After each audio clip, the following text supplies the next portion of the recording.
Ya, kita akan menyelenggarakan acara May Day dengan cara kita sendiri, yaitu kita coba untuk nanti menghimpun beberapa buruh yang ada di Indonesia ini untuk tidak lagi ya turun ke GBK dan lain sebagainya, tapi kita mempunyai cara sendiri agar nanti buruh-buruh itu bisa mengenang perjuangan buruh itu, bagaimana pahitnya dan sakitnya menjadi buruh yang dimarginalkan di negeri kita ini.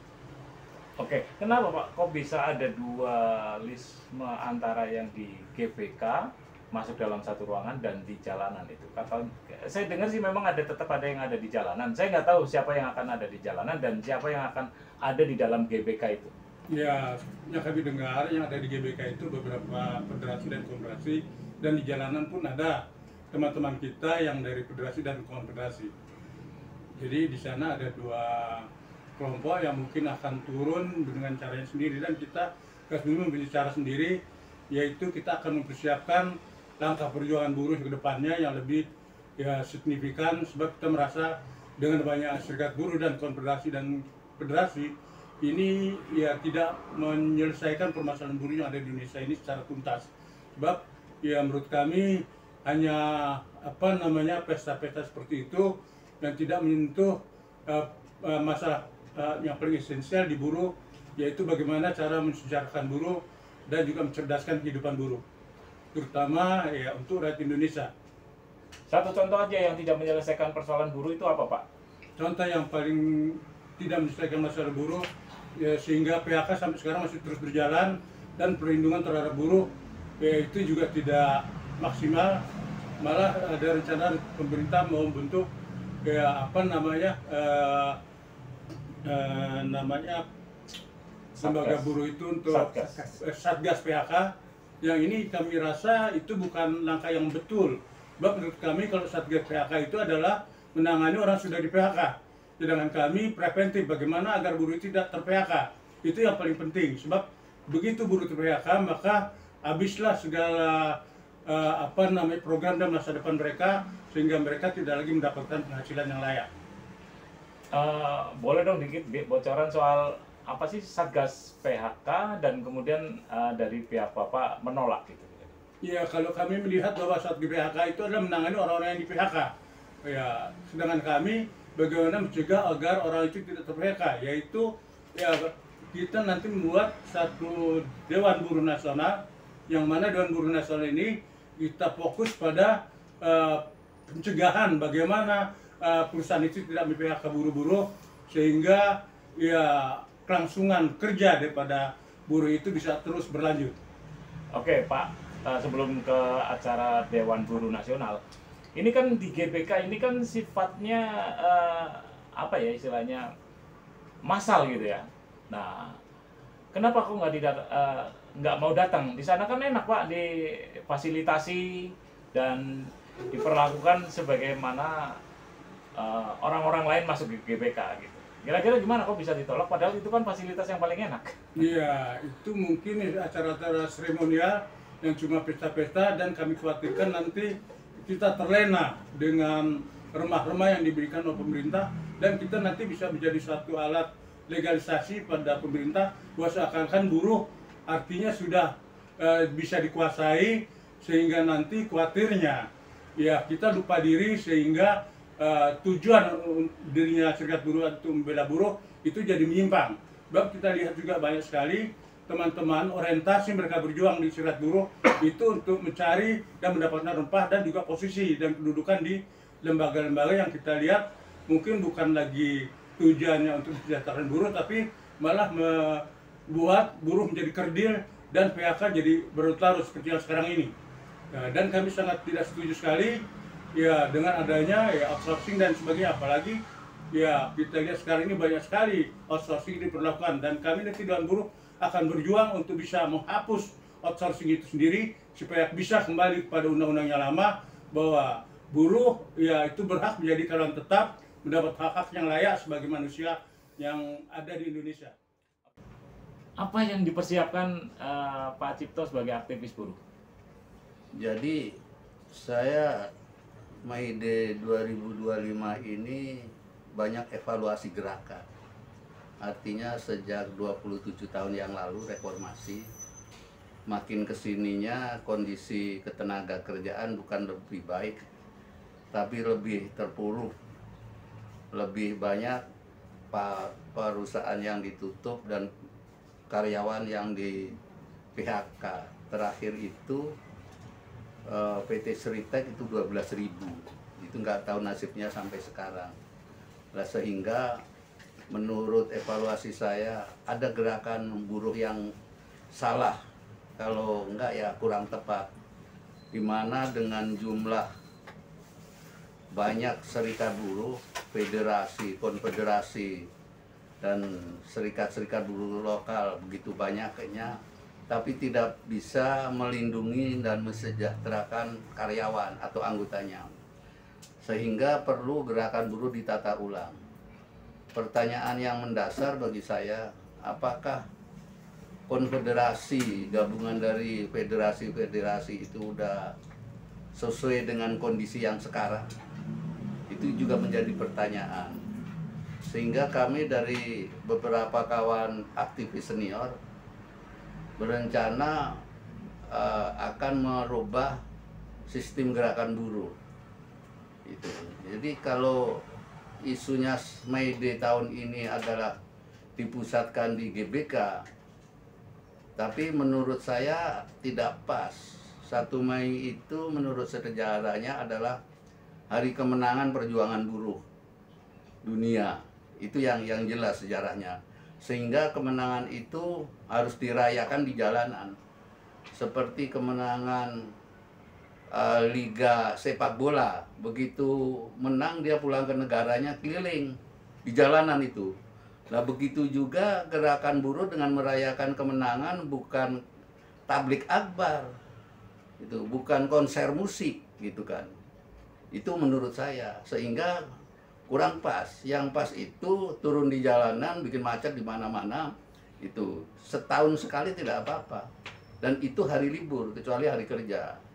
Lah, sehingga kami dengan beberapa aktivis senior rencananya mau merubah strategi perjuangan serikat buruh dari federasi, konfederasi. Kita mau membentuk namanya Dewan Buruh Nasional, di mana Dewan Buruh Nasional ini bukan terdiri dari serikat buruh atau serikat pekerja, federasi atau konfederasi, tapi ini adalah gabungan buruh langsung. Jadi buruh yang mengorganisir dirinya sendiri di dalam Dewan Buruh Nasional. Jelas perjuangannya, ada perjuangan kesejahteraan itu yang diutamakan, perjuangan politik tidak dilupakan. Di mana belum lama ini ada putusan Mahkamah Konstitusi nomor 168 tahun 2003, di mana putusan tersebut berbunyi memerintahkan DPR dan pemerintah untuk membuat undang-undang ketenaga kerjaan pengganti undang-undang cipta kerja dalam jangka waktu 2 tahun ke depan harus jadi. Nah, sehingga Dewan Buruh Nasional ini mau ngawal itu, karena kalau tidak melalui undang-undang perlindungan kesejahteraan buruh itu akan liar. Nah, mudah-mudahan undang-undang yang akan dibuat oleh DPR 2 tahun ke depan, Dewan Buruh Nasional bisa mengawal. Artinya kita akan membuat konsep bagaimana mesejahterakan, mengganti undang-undang cipta kerja, memperbaiki undang-undang 13 menjadi undang-undang yang 2 tahun ke depan akan disahkan oleh DPR. Itu tujuan kita membentuk Dewan Buruh Nasional. Jadi sekali lagi bahwa Dewan Buruh Nasional ini bukan gabungan dari serikat buruh atau serikat buruh, serikat pekerja, tapi ini adalah gabungan dari pekerja-pekerja atau buruh-buruh seluruh Indonesia. Jelas ini perjuangannya, dan banyak orang yang punya kemampuan untuk berpikir, tetapi karena tidak bergabung pada serikat buruh atau tidak bergabung menjadi pengurus serikat buruh, dia tidak diakomodir pemikirannya, ide-idenya. Sehingga Dewan Buruh akan mengakomodir tingkat-tingkat pemikiran tentang kesejahteraan buruh dari tingkat bawah, dari tingkat buruhnya langsung. Dan ini terobosan yang paling baru. Sebelumnya orang bicara membentuk serikat buruh yang baru, serikat pekerja yang baru, apa namanya, itu blender, tidak menyelesaikan. Dengan kasus terakhir ini Januari, Februari ada 40 perusahaan paling besar Seritek 12.000 sampai sekarang nasib karyawan yang di PHK tidak jelas. Apakah dapat pesangon atau tidak itu juga belum jelas. Isunya hanya banyakkan omon-omon. Nah, sehingga kami bersama-sama akan mendeklarasikan Dewan Buruh Nasional pada 1 Mei 2025. Nah, mohon doanya semoga sukses dan banyak yang bergabung untuk mensejahterakan kaum buruh. Sebagai aktivis ataupun sebagai ketua ya, salah satu ketua di Gas Bumi, apa nih rencana dokter ke depan ini untuk menyambut 1 Mei? Ya, salah satu inspirasi sebagai aktivis buruh yang telah kita alami selama ini, kita harus meningkatkan suatu kualitas daripada kehidupan buruh yang sebenarnya. Karena selama ini kita sebagai buruh, dan buruh itu sebenarnya perlu suatu, artinya masa depan yang dijamin oleh negara, undang-undang. Tapi dalam konteks kita hubungan sehari-hari sampai sekarang, dengan adanya suatu pemerintah yang saat sekarang ini berkuasa, mungkin dengan Omnibus Law itu, dengan undang-undang yang terikat seolah-olah itu jadi bukan suatu suatu istilahnya kerangkeng yang tidak bisa buruh lawan. Karena apa? Sistem kontrak itu kan ya secara kasar itu jadi babu, senang juga ambil, menguntungkan diperpanjang, kalau merugikan pecat. Nah, di situ hak buruh sebagai harga diri manusia yang sudah diatur oleh agama itu sebenarnya harus dipertahankan. Tapi selama ini ya namanya buruh, karena oligarki berkuasa sekarang ini, ya silakan, saya butuh menguntungkan, saya terima, tapi kalau tidak menguntungkan, pecat. Nah, ini prinsip-prinsip sekarang. Nah, dengan adanya suatu hari buruh ini, kita suarakan sebagai buruh bahwa alangkah baiknya kita menjadikan suatu inspirasi bahwa buruh itu menjadi suatu wadah suara, bukan wadah organisasi ya, wadah buruh supaya bersuara, bisa mengusulkan kepentingan, bisa mengkritik, menjadikan seperti DPR-nya RI. Nah, kita mempunyai hak sebenarnya, bukan hanya artinya organisasi partai politik saja. Kan selama ini kita terbungkam kan, selama ini kita dilecehkan, kita tidak ada harga sama sekali. Dan ingat ya, sekarang itu buruh, yang katakan buruh itu ada buruh swasta.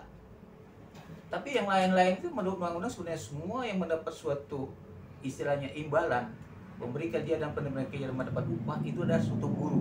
Itu termasuk juga ABRI juga sebenarnya buruh secara hukumnya. Tapi sekarang yang dikatakan buruh itu adalah buruh-buruh swasta.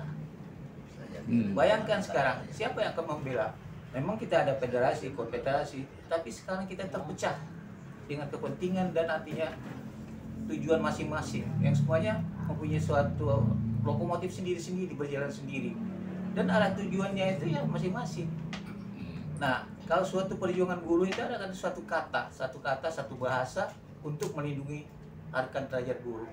Tapi sekarang kenyataannya tambah berhak dari zaman kemerdekaan sampai sekarang berapa, 75 tahun kita ya, buruh ya tetap buruh, babu ya tetap buruh, nggak ada peningkatan gitu. Itu sebenarnya sangat sedih sebenarnya di dalam hal kita sebagai buruh. Tapi di dalam Orde Baru memang kita akui harga buruh itu meningkat. Tapi sekarang begitu adanya era reformasi dan diperintah oleh suatu artinya pemimpin kita yang benar-benar tidak tahu bahwa itu buruh itu berharga bagi negara, itu semuanya dilecehkan. Contoh dikasihkan undang-undang Omnibus Law itu ya, itu sangat menyakitkan bagi buruh, penghinaan sebenarnya. Tapi apa boleh buat, kita tidak ada suatu delegasi untuk mencegah itu dan menyuarakan itu. Hanya kita titipkan kepada partai kita, suara kita diambil, tapi begitu mereka bersuara di DPR, kepentingan mereka yang diutamakan. Nah, sekarang kita dengan hari buruh ini kita harus bangkit. Bangkit artinya Dewan Buruh ini untuk menyatukan suara buruh, bukan kepentingan buruh, suara buruh yang memiliki kepentingan yang luas. Ya sekarang memang adalah federasi buruh, konfederasi buruh dan sebagainya itu, tapi berjalan sendiri. Partai buruh berjalan sendiri.